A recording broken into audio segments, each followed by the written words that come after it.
যে ভাই বউকে শেষবারের মতো ভাইয়ের মৃত মুখটাও দেখতে দেওয়া হলো না, এবার সেই ভাই বউ সুস্মিতা সাহার কাছে ক্ষমা চাইলেন পলাশ সাহার বড় ভাই লিটন সাহা। তিনি বলেন, আমার ভাইয়ের মৃত্যুর জন্য আমি কাউকেই দোষারোপ করছি না, পারলে সুস্মিতা আমাকে ক্ষমা করে দিও। ধর্মীয় এবং সামাজিকভাবে পলাশের স্ত্রী এখনও তুমি আছো।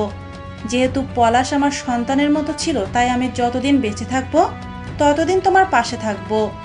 এদিন তিনি পলাশ সাহার মৃত্যু নিয়ে বলেন, আপনাদের কাছে আমি হাত জোর করে মিনতি করছি, আপনারা এসব বন্ধ করুন, আমাদের দুটো পরিবারকে একটু শান্তিতে থাকতে দিন।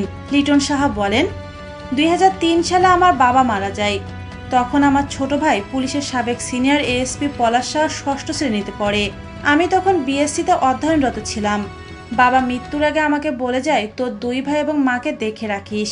তাই দুজনকে এমএ পাশ করাই। আমি বাবার কথা রেখেছি।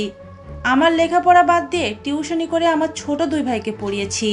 ওদের কোনো কষ্ট কখনোই বুঝতে দেইনি। আমি ভাই হিসাবে নয়, ওদেরকে সন্তান হিসাবে বড় করেছি।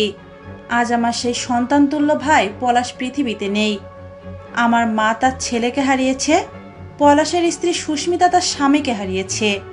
কিন্তু আমি যে কি হারিয়েছি তা কাউকেই বোঝাতে পারবো না। কান্নাজড়িত কণ্ঠে লিটন সাহা আরও বলেন, আমার ভাইয়ের মৃত্যুর জন্য আমি কাউকেই দোষারোপ করছি না।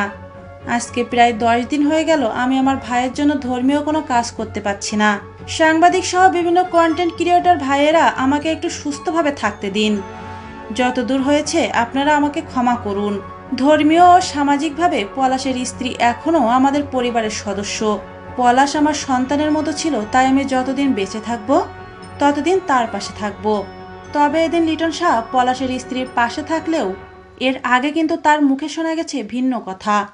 পলাশের স্ত্রী সুস্মিতা শাহ শেষবারের মতো স্বামীর মুখটি দেখার জন্য তার বড় ভাসুর এবং তার শাশুড়ির কাছে অনেক অনুনয় বিনয় করেছিল, কিন্তু কিছুতেই তাদের মন গলেনি। তারা সবাই মিলে সুস্মিতা শাহকে তাদের গ্রামের বাড়িতে আসার অনুমতি দেননি।